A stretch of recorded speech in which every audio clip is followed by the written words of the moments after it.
మీ కుటుంబ శాంతి, ఆరోగ్యం, ఆర్థిక అభివృద్ధి కోసం రుద్రాక్ష మహాపూజలో తప్పక పాల్గొనండి. ఇప్పుడే నమోదు చేసుకోండి. నమస్తే రమగారు. నమస్తే రమగారు. స్త్రీలు ఒక 50 ఏళ్ళు దాటిన తర్వాత ప్రతి ఒక్కరు ఎదుర్కొనే సమస్య మెనోపాజ్. ఆ సమయంలో వచ్చే ఇబ్బందులు అది ఫిజికల్గా కావచ్చు, మెంటల్గా కావచ్చు, అనేక రకాలైన ఇబ్బందులు ఉంటాయంటారు కదండి. వాటిని ఎలా ఓవర్కమ్ చేయాలి అంటే మన వ్యాపకాల్ని మార్చుకోవాలేమో అనిపిస్తుంది నాకు. అది ఎట్లా సాధ్యం? ఇప్పుడు 50 దాకా ఉండట్లేదు, 40 నుంచే స్టార్ట్ అవుతుంది. 38-30 నుంచే మెనోపాజల్ సిమ్టమ్స్ వచ్చేస్తాయి. 50 దాటాక ఉండేవాళ్ళు కొంతమంది ఎప్పుడైనా కూడా పీరియడ్ అంటూ వస్తూ ఉంటే బాడీలో చాలా రకాల హార్మోన్స్ నడుస్తూ ఉంటాయి కదా, మనుషులు యంగ్గా ఎనర్జెటిక్గా కనిపిస్తారు. ఎప్పుడైతే ఇది సైకిల్ స్లో అవ్వడం కానీ లేదా క్లమ్జీగా రకరకాలుగా 20 రోజులకు వచ్చేసి, 10 రోజులకు వచ్చేసి, 15 రోజులకు వచ్చేసి, 2 నెలలకుండా రాకుండా అలా ఉండేసరికల్లా ఒక టెన్స్ డెవలప్ అయిపోతుంది. ఆరోగ్య సమస్యలు వచ్చేస్తాయి. బాగా వెయిట్ పుటాన్ అవుతారు. సుమారుగా ఉన్న థైరాయిడ్ ఉన్నట్టుండి పైకి వెళ్ళిపోయినట్టు ఉంటుంది. ఇవి కాకుండా బ్లోటింగ్, పొట్టలో సమస్యలు వస్తాయి. తర్వాత ఏమో స్కిన్ ప్రాబ్లమ్స్ వస్తుంటాయి. అబ్బో ఎన్ని ఉన్నాయో మెనోపాజల్ సిమ్టమ్స్. ఒక్కోళ్ళకి ఒక్కో రకం. వస్తే వచ్చేసింది అనిపిస్తుంది, రాకపోతే రాలేదనిపిస్తుంది. ఎక్కడికైనా వెళ్ళాలంటే టెన్షన్, ఫ్లో ఎక్కువైపోతుంది. లేదా ఏదో డిస్మెనోరియా ఇలా బోల్డ్ పేర్లు ఉన్నాయి. అవును, నేను చదివినప్పుడల్లా అనుకుంటుంటాను, ఏమిటి డాక్టర్లు ఈ పేర్లని ఎలా గుర్తుపెట్టుకుంటారా దేవుడా. రకరకాలు. అది మనకి ఒక నిగూఢంగా అలా బాధిస్తూనే ఉంటుంది లోపల. ఈ ప్రెషర్ని అణుచుకుని ఉండటం కష్టంగా ఉంటుంది. ప్రెషర్ చాలా ఎక్కువగా అనిపిస్తుంటుంది ఒక్కొక్కసారి. ఎక్కడికైనా వెళ్ళాలంటే ముందు డేట్లు చూసుకోవాలి. 50 ఏళ్ళ దాకా కనుక పీరియడ్ వస్తే 50+ దాకా ఇంకా ఇది ఒక అడ్డంకి అనిపిస్తుంది. ఎక్కడికైనా పోనీ రావట్లేదు, ఆగటం మొదలుపెట్టింది అనుకో, ఎక్కడికి వెళ్ళాలన్నా అక్కడికి వెళ్ళాక వచ్చేస్తుందేమో అని టెన్షన్. ఏ ట్రిప్కైనా, ఏ గుడికైనా, ఏ ఎవరింటికైనా, ఏ ఫంక్షన్కైనా సడన్గా పీరియడ్ వస్తే 2 నెలలు అయింది ఇంకా రాలే, వచ్చేస్తుందేమో, ఏదో పెద్దకైనా మిస్ అయిన ఫీలింగ్లా ఉంటుంది. రాకపోతే రాలేదు, ఇంకా రాలేదు. మధ్యలో పెళ్ళిళ్ళు వస్తాయి, పేరెంటాలు వస్తాయి, ఏమిటో వస్తాయి. మనమే ఎక్కడికైనా వెళ్ళాల్సి వస్తుంది. ఆఫీస్ డ్యూటీస్ ఉంటాయి, ఆఫీస్ కాల్స్ చాలా ఉంటాయి కదా, మరి ఉద్యోగస్తులు ఎక్కువ ఉంటున్నారు ఇవాళ. దీంతో పాటుగా ఈ మిస్ అయిపోతున్న భావన ఒకటి ఉంటుంది. దాంతోపాటు హాట్ ఫ్లెషెస్, శరీరంలో వచ్చే రకరకాల మార్పులు, బాడీ సాగైపోయిన ఫీలింగు, హెయిర్ ఫాల్ వచ్చేస్తుంది, రకరకాలుగా హార్మోన్ బ్యాలెన్స్ తప్పిపోతూ ఉంటుంది కదా. లో కాల్షియం అయిపోతుంది, కాళ్ళ నొప్పులు, వేళ్ళ నొప్పులు, నిద్ర పట్టదు, మెలకు వచ్చేస్తుంది, హాట్ ఫ్లెషెస్ తోటి తోచదు. ఈ పరిస్థితిలో వీళ్ళు చచ్చిపోతుంటారు పక్కన ఆడవాళ్ళు. సరిగ్గా ఇది 40 నుంచి 50 లోపు, 50 ఏజ్లో ఉన్న వాళ్ళకి పిల్లల సెటిల్మెంట్లు, పిల్లల చదువులు, ఆడపిల్లల పెళ్ళిళ్ళు, మగపిల్లల సెటిల్మెంట్లు, అమ్మాయిల పురుళ్ళు, భర్తలు కూడా ఇప్పుడు వీళ్ళకంటే పెద్దవాళ్ళు అయి ఉంటారు కదా, వాళ్ళ తాలూకు ఏమంటారంటే పెద్దతనపు నడి వయసు ఇబ్బందులు, వాళ్ళ వల్ల వచ్చే ప్రెషర్లు, ఏమైనా ఆర్థికమైన సమస్యలు, చుట్టాల్లో ఏవో ప్రాబ్లమ్స్, అవన్నీ కలిసి ఈ మోయలేని బరువులాగా అసలే కుంగిపోతున్న వీళ్ళ నెత్తి మీద స్కైలాబ్ అది ఏదో పడుతుందనే వాళ్ళు మన చిన్నప్పుడు, అది వచ్చి వీళ్ళ నెత్తి మీద పడ్డట్టు ఉంటుంది. దీన్ని బ్యాలెన్స్ చేసుకోవడం ఎంత కష్టమో. లేచకపోదాం అనిపిస్తుంది, ఎప్పటికప్పుడు పారిపోవాలి ఇక్కడి నుంచి అనిపిస్తుంది. పారిపోయి అక్కడేం సుఖంగా ఉండదు, ఎంతసేపు దీని మీదే తాపత్రయంగా ఉంటుంది. ఇంట్లో ఉండలేరు, పడుకోలేరు, కూర్చోలేరు. ఏదైనా ఎక్సర్సైజ్ చేద్దాం, ఏదైనా చేద్దామంటే శరీరం సహకరించదు. వీటితో పాటు దిగులు, కుంగుబాటు. ఆ దిగులు ఎందుకో తెలీదు, ఆ కుంగుబాటు ఎందుకో అర్థం కాదు.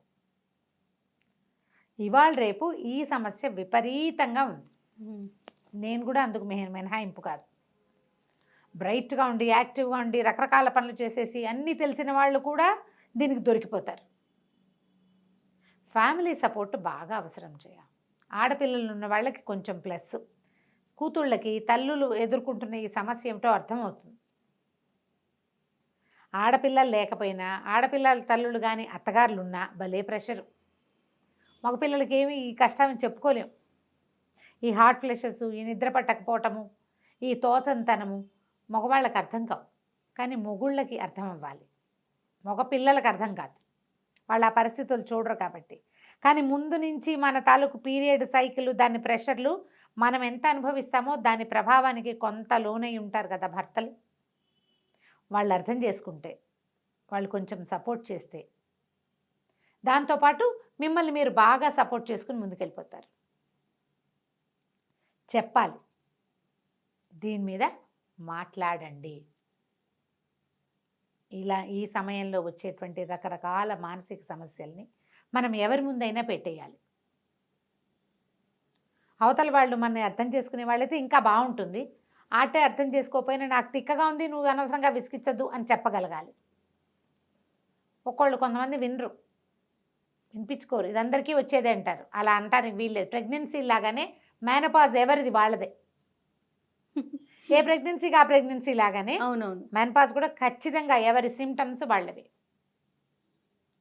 మెనపాజ్ సార్వజనీనమైంది, అందరికీ వస్తుంది. కానీ అందులో ఉండే ఆ సిమ్టమ్స్ మారుతాయి. భార్యలు ఈ ఏజ్ వచ్చాక వాళ్ళు విసగటగా ఉంటున్నా, ఇదివరకట్లాగా పని చేయలేకపోతున్నా, ఏదైనా బాధపడుతున్నట్టుగా ఊరికే అన్నిటికీ ఏడుస్తారు. ప్రతిదానికి ఏడుస్తుంటారు, కుంగిపోతారు, భయపడతారు. పిల్లలు ఎక్కడికైనా వెళ్తే టెన్షన్, ప్రెషర్ ఫీల్ అయిపోతూ ఉంటారు. వీళ్ళని ఒకసారి ఒక గైనకాలజిస్ట్ దగ్గరికి చూడాలి, తీసుకెళ్ళాలి, మాట్లాడించాలి. ఇదంతా సహజమైందని, ఇక్కడ ఇలాగే ఉంటుందని వాళ్ళకి అర్థం అవ్వాలి. అర్థమైతే అర్థం చేసుకుని తెలివిగల వాళ్ళు ఉంటారు చూడు కొంతమంది, మనమే దూకాలన్నమాట కార్యరంగంలోకి. నాలాగా నేను నా ఇబ్బందిని నేను అధిగమించడానికి ట్రై చేస్తూ ఉంటా. అవునవును, లేదా అక్కయ్యలతో ఏదో మాట్లాడుకుంటా చెప్పి ఓపెన్ అప్ అయ్యాక కొంచెం ప్రెషర్ తీరిపోతుంది. అవునవును, ఇది కరెక్ట్ అండి. ఓపెన్ అయితే ప్రెషర్ తీరుతుంది. మనం మాట్లాడుకున్నాం అనుకో, అసలు అవకాశం లేకపోతే పాపం ఇబ్బంది పడతారు. మీతో మీరు మాట్లాడుకోండి. రైట్. అసలు ఏమిటి, నా సమస్య ఏంటి, నాకేం భయంగా ఉంది.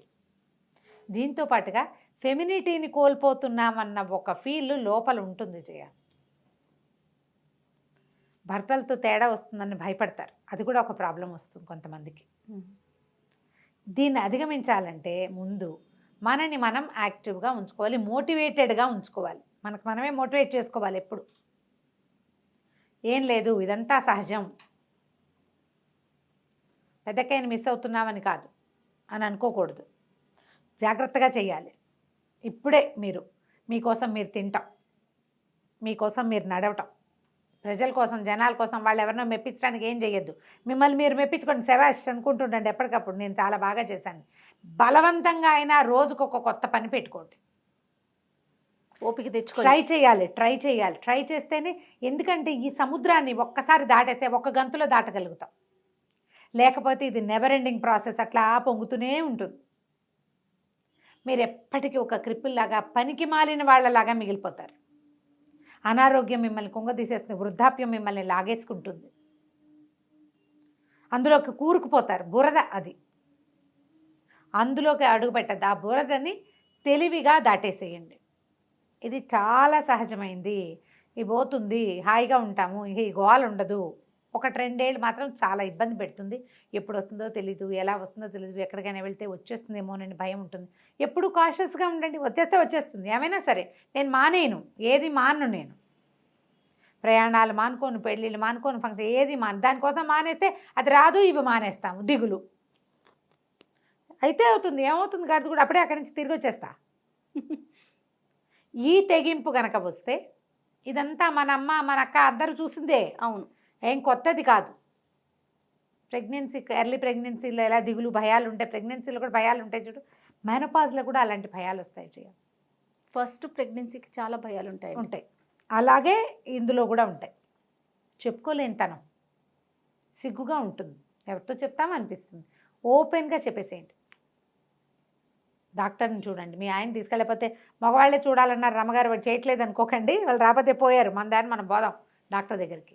ఒకసారి వెళ్ళి ఇలా ఉందంటే ఏవైనా చిన్నవి సలహాలు చెప్తారు, మందులు ఏమైనా వాడిస్తారు. మీకు ఏమైనా B12 అవి లోపాలు ఉన్నాయా, ఏమైనా ఈ విటమిన్ తగ్గిపోయిందా, ఈ విటమిన్ ఇస్తారేమో. మరి ఈ విటమిన్ కాదు, ఇంకోటి ఉంది కదా, విటమిన్ డి, అవి ఏమైనా సప్లిమెంట్స్ ఇస్తారు. అవి వేసుకునేసరికి మళ్ళీ కొంచెం పుంజుకుంటారు. ముందు డాక్టర్ దగ్గరికి వెళ్తే అదొక ధైర్యం.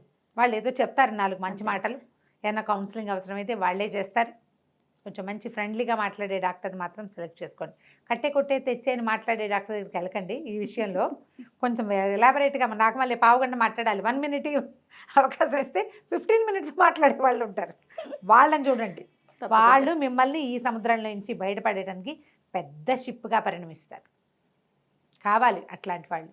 ఒకసారి దాని మించి దూకేశాక తర్వాత ఏమి ఉండదు. అనారోగ్యాలు ఏవో కొంచెం ఏజింగ్ ఎలాగో ఉంటుంది కదా, ఏజ్ని మనసుతోటి జయించండి మొదట. మనకంటే పెద్దవాళ్ళు యూట్యూబ్లో ఎంతమంది ఉన్నారు, అమ్మమ్మలు బ్రహ్మాండంగా చేసేస్తున్న వాళ్ళు, వాళ్ళందరినీ చూడండి, మోటివేట్ అవ్వండి. మన క్లాస్మేటే చక్కగా చెంగమని అన్ని చోట్లకి వెళ్ళిపోతుంది, మోటివేట్ అవ్వండి.